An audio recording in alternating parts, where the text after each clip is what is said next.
Hi guys, in this video I am going to discuss narrator point of view and setting as it applies to the Cask of Amontillado and A Rose for Emily, two of our stories. Before you continue with this video, make sure you familiarize yourself with these concepts through the text, as well as the notes that are attached to this video. I'm going to show you how we use these literary devices to draw conclusions and analyze the story, and that'll work best if you have a good understanding of what these things are beforehand. As well, your question cards will be related to these, so if you need to pause, go ahead and do so. Alright, now that we're all on the same page, let's talk about narrator point of view. Point of view is one of the most critical parts of reading a story because a story requires a narrator, and the choice that the author makes as far as who is going to narrate that story to us entirely dictates how much we know, who we sympathize with, what version of the story we get, how much we can trust what's on the page. It is crucial to understanding point of view. So keep that in mind, that understanding who the narrator is, what their point of view is, and what they know, that is going to be essential to your analysis in any context. I will start by talking about the point of view in A Cask of Amontillado. Now, A Cask of Amontillado is writing in the American Gothic tradition, and the American Gothic tradition I discussed in your overview video, but I want to share this with you because I think this is a good gauge of how sort of Gothic traditions and their subgenres work. So American Gothic literature explores the darker elements of the nation's culture and history. Historical sins like slavery, genocide, and the destruction of the wilderness are often part and parcel of the American Gothic fiction. Similarly, the debate of whether humanity is born in a state of evil or becomes such through actions is a common theme. So British Gothicism is concerned with monsters and ghosts and the supernatural in a lot of ways. American Gothic literature is more concerned with the monsters of the human psyche, with the notion of evil and evil people. And that is exactly what Poe is working with in his point of view in A Cask of Amontillado. So the story starts off with the 1,000 injuries of Fortunato I had borne as best I could. And this tells us that it's going to be a first-person point of view. If it's got an I or a we or a me or an us, it's going to be first person. And in this case, Montresor is our narrator. This is important to keep in mind because first-person narrators, arguably, are all unreliable to a certain extent, because all first-person narrators are going to be telling us the story through their personal bias. They're going to be telling us their side of the story. And Montresor is a famously interesting narrator because he is reliable in a lot of levels. So first of all, he does kill a man in a particular way. And there is debate about whether he is a sociopath or just a man driven to insanity or a man overcome with revenge, or whether this is all a delusion. There's debate about that in the critical conversation. So that makes him unreliable. The fact that he does that at all makes him unreliable.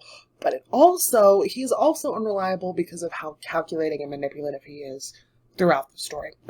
Notice the second line of that quote is, "You, who so well know the nature of my soul, will not suppose that gave an utterance to a threat." Meaning, you, person reading this, you know me, and I am a good person, and I'm not the bad guy in this scenario, even though I bury a man alive.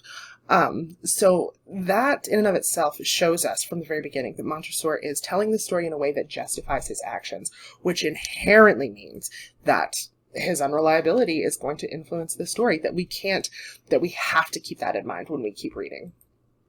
Now let's talk about the point of view in A Rose for Emily. In A Rose for Emily, a lot of people assume that the narrator is a third person because it's not, Emily or Homer telling us the story. It's this figure outside of the immediate action.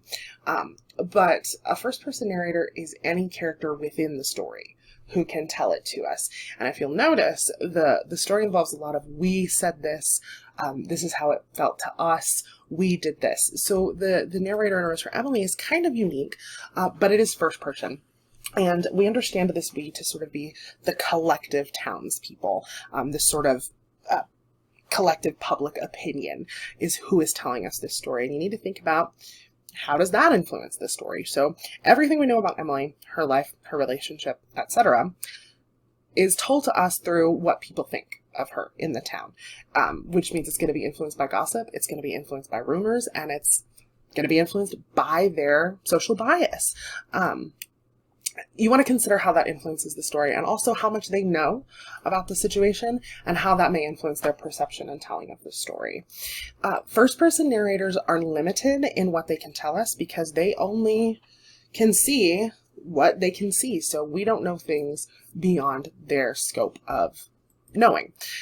One of the ways this works is that we can only see what they can see, meaning we are only ever inside Emily's house when townspeople are inside the house. When the aldermen come to collect her taxes, then we see the inside of her house, but the rest of the story, we don't. And that's because there aren't townspeople there to see it for us, which is an important part of how first-person narration works. As well, the narration is also colored by their bias.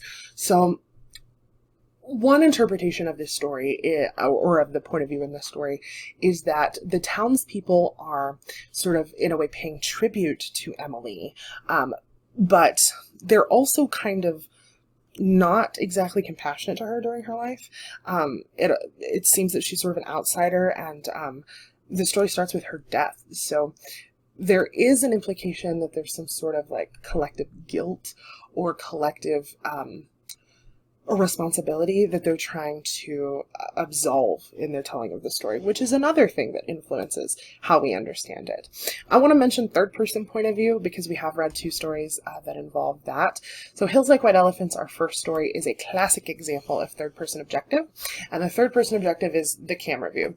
So we don't have access to anybody's minds, it's just this disembodied camera seeing the story. It's a very realistic form of narration, although it can be really frustrating because we don't know what people are thinking. So while we assume that Jig and the American, these things about Jig and the American, we don't really know. We're just inferring based on what we see. And then Shiloh does follow Leroy around, right? It's Leroy's story, but Leroy's not the one telling the story. That is an example of third-person limited omniscient. And so omniscience is sometimes referred to as this like all-knowing feature. That's true, but a better way of thinking about it in the literature is that omniscience is just a superhuman access to somebody else's mind. So first-person narrators and objective narrators, they are bound by human limitations in the sense that humans can't read each other's minds. But omniscient narrators, whether they're limited or fully omniscient, can. They can tell us the story while also hearing the thoughts of someone. In the case of limited omniscient, they can only hear the thoughts of one character. So they are bound by what that character can see, know, feel, etc. They don't have access to everybody's mind.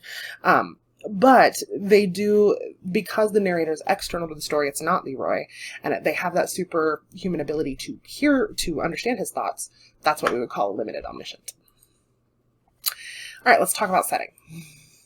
Now, a story setting is far more than just the backdrop. It's way more than just when and where it happens. Setting, we're concerned with the cultural setting, the historical setting, the implications of the setting. They usually give us clues to the cultural context in a variety of ways. They also tell us about the themes of the story, and they help to create the tone. Now, these stories are operating in two forms of Gothic tradition. Poe is classic American Gothic, Faulkner is classic Southern Gothic. And the relationship between these two stories, or one of the relationships, is that they generally involve fear and death. And that is true in both of these stories. And the settings in each is reflective of how those traditions deal with death, and in a literal and a figurative sense. So we'll start by talking about the Southern Gothic setting tradition.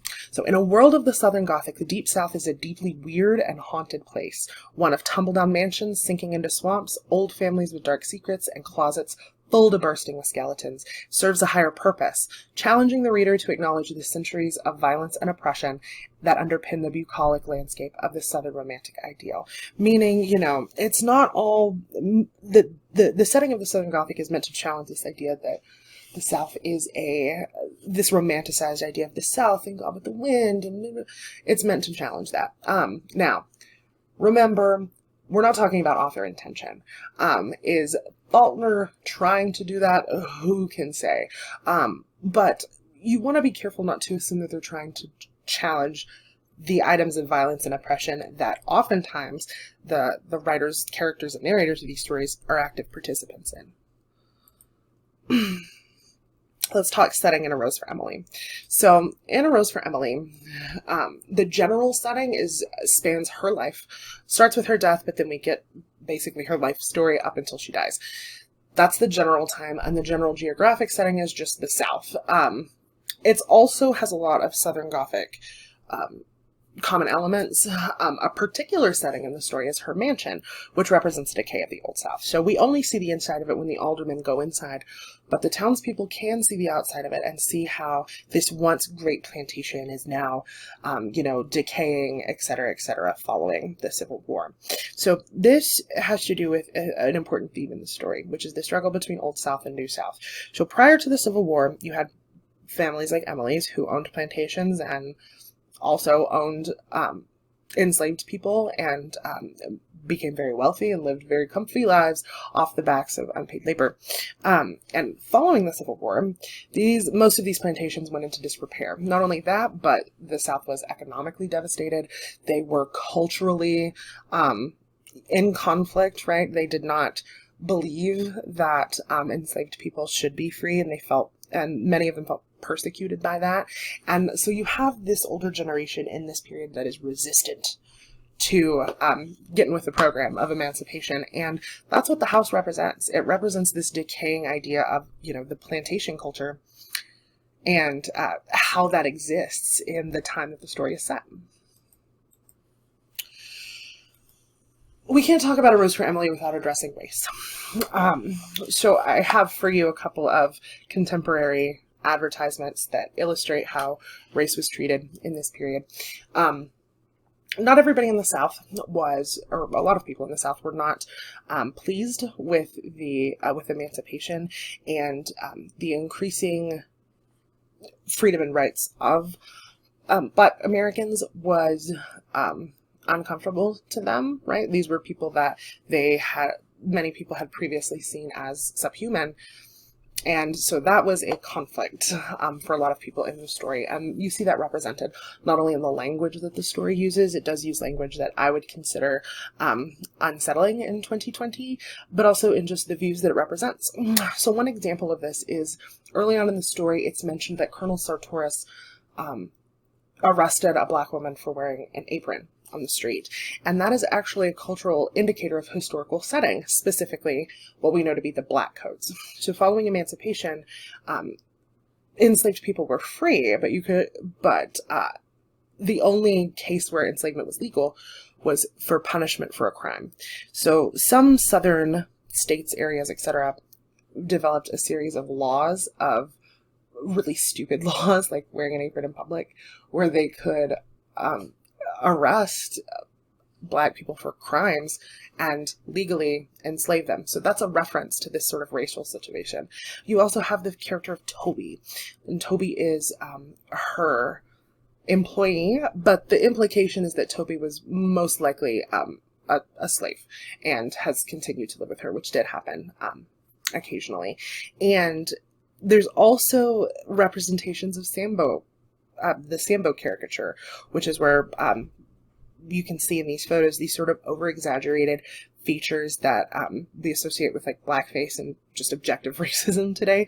There's also those representations of the Black characters in this story, and those things are important to consider. Now, all of this in mind, let me take a moment to talk about how do we read this in 2022. There is a critical conversation, and also, just public conversation these days, about how we deal with stories like this that are objectively racist in some ways in 2022, but were written in a time where things were different. Do we excuse it? Do we cancel it? What do we do with it? And I want to be authentic with you all. I cannot do that math for you. I cannot tell you what to do with this story. I will say this: the fact that we read a story because of its craft and because of what it represents within literature does not mean that we're praising it or celebrating it or honoring it. Not at all. And you are perfectly welcome to find Faulkner and the culture that this story represents as despicable, and I wouldn't blame you for it. However, we do want to keep in mind that this does represent a period of time, of a real time in American history, and how people felt during this period of time, and how people reacted and interacted during this period of time. And you can take that away from it, while also not forgiving it. I just encourage you to read stories like this that involve difficult moments, to read them in a way that aligns with your values, because really that's entirely up to you, and I would never prescribe to you how you should handle that as a reader. Now, carrying on, let's talk about time in Rose for Emily. So time has many concerns. One of those is narrator time. So this is when the narrator tells the story. The narrator cannot move about in time. They can just sit there and tell you the story. And in this case, the story takes place after Emily's death. So the time that the narrator is giving us this story, she is already dead. Plot time is when the action occurs. And so the plot time is different than the narrator time, because it occurs, we get a lot of her life before her death. And that's the plot time. So it's her life over a span of years. We also have author time. So this is the time that the author is writing and publishing. In this case, it was published in 1930, and he was writing, around then, which also has implications to the story. And then the reader time, us in 2022. And this is my point about reading stories like this. All of these are different factors to keep in mind, and how you weigh those factors against each other. Do that in a way that aligns with your values. And I'll leave it at that. Now, author time versus narrator time versus plot time. We assume that this story, the narrator time of this story, is contemporaneous to publication, meaning meaning Emily has died roughly around the same era that Faulkner is writing in. So what was going on in the world at that time? Well, segregation, Jim Crow, the Great Depression, World War I had happened, and World War II was around the corner. There was a lot going on. I mention this because Faulkner was outspoken in his life about segregation. He believed, while some people regarded him as a generally progressive white Southerner, he did believe that segregation should be phased out slowly so as not to upset old Southerners who were already, in turmoil because of how much their lives had changed. You can do with that information what you will, but I think it's important to know that that was going on while he was writing, and that's going to influence how he tells us the story and how he represents that conflict in the time of writing in the story as well. Now let's talk about a Cask of Amontillado setting. So American Gothic fiction generally takes place in a distinctly American setting and tends to be characterized by themes and anxieties that were important to American discourse, which is interesting. And I share this with you because the Cask of Amontillado is a great example of this, but it's actually not set in America at all. The general geographical setting is somewhere in Italy, we think, and it's probably late 1700s to early 1800s. We know this basically just because Montresor mentions wearing a roquelaire, which was a cape that people wore in the 18th century, which was the 1700s. And a particular setting in this story is that of Carnival. This is where Montresor meets Fortunato and then brings him back into the catacombs. During this period, Carnival was kind of like Mardi Gras. It took place before Catholic Lent. And if you're familiar with Catholic Lent, what do people do? They give something up. At Carnival, they would partake in all of the things that they were going to be giving up excessively. These were known as, people would get very drunk. They would be very socially un-Catholic, so to speak, and people wore masks to conceal their identity. Now, why is this important? Well, Poe chose this as the setting where Montresor meets Fortunato, and it's really the perfect setting if you think about it. Everybody's wearing a mask, so he's not easily identified, and also everybody is drunk in the streets. So it's not like anybody is going to notice that Fortunato has drawn Montresor has drawn Fortunato away. he's also guaranteed to be drunk, so he's going to be easier to lure away. It's really a perfect setting for Montresor's plan. And this tells us about how calculating Montresor is and how manipulative Montresor is. But it also tells us about the historical setting and how it relates to temperance. So it's not set in America, but it is marked by American anxieties. And one of those anxieties that is indicated in that setting is the anxiety about alcohol. So temperance movements were movements against drinking alcohol. And this element of the historical setting is believed to be associated with that particular setting of carnival. So Poe was well known as a lifelong alcoholic, but not a happy one. He did not enjoy his disease. So he was actually in discourse with temperance movements throughout his life and expressed admiration or support, or even, intermittently attempts at temperance. Although a lot of people believe that his alcoholism eventually caused his death. We don't know that, but that's it is one theory. He was also known for writing temperance fiction, which is essentially just fiction that exacerbates the evil, sin, monstrous nature of drinking. And Poe wrote about this in many of his stories, actually.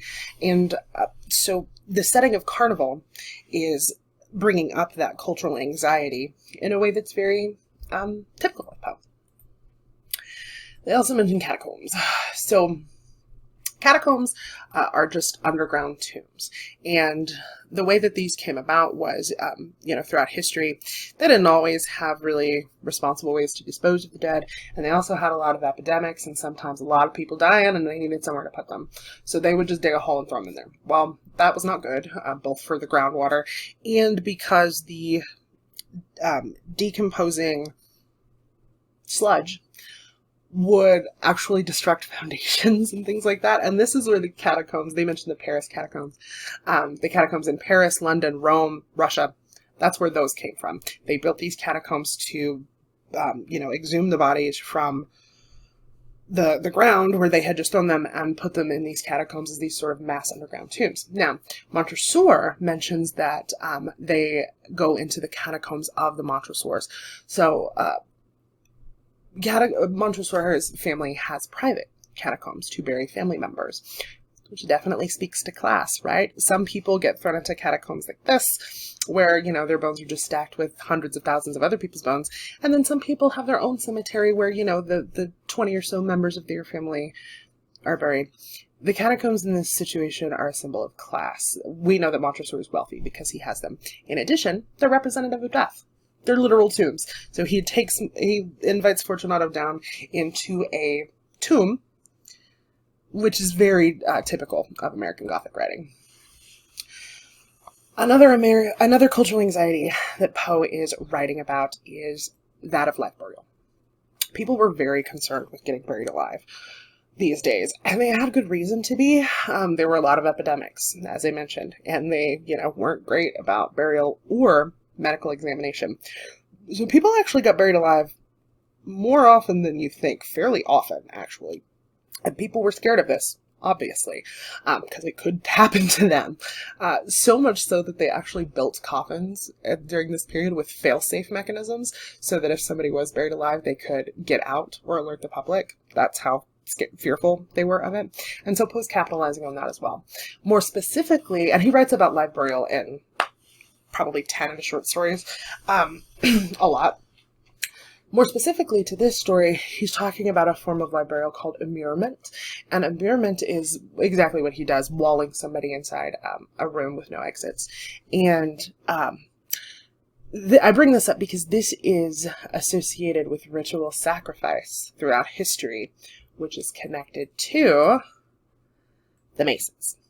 Now today, the Freemasons are an organization that still exists today, and if you want to find similarly scandalous conspiracy theories about them, they abound. But in this period, the Freemasons are this fraternal organization who are very secretive about what they do. So, people scandalize it. Montresor admits that he's a Mason, and what this is related to is this cultural belief at the time, this anxiety at the time, that the Masons were a group that was ritually sacrificing humans to make themselves wealthy. So think about it. Montresor, we know he's wealthy and has his own catacomb, which would be convenient if you were into human sacrifice. And he performs this murder in a manner that is associated with human sacrifice. There's these connections are really interesting about how all these anxieties coalesce. And it really just speaks to sort of Poe's excellence in combining all these things into one story.